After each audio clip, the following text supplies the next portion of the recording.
Hello পুরো দিয়ে আবার কয় টাকা নগদ করে আমি কইছি টাকা আনতে এটা হোটেলে চিনোস না মামুদের দোকান থেকে হোটেল চিনোস না হ্যাঁ দ্রুত দিয়ে দ্রুত তাতে 1 মিনিটের ভিতরে শট ব্যাট দিয়া বল উঠা যায় 6 মারা যায় আমি রান ছিল তো 30 ব্যাটে লাগছে তো তুই হাল করছিস সিঙ্গেল রান আছে ভাই হ্যাঁ সিঙ্গেল রান দাও হ্যাঁ আর একটু ধরতে যায়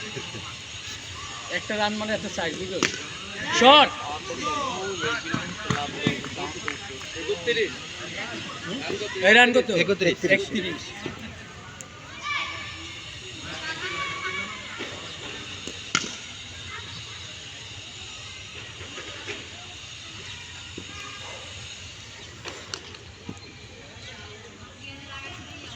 Oh.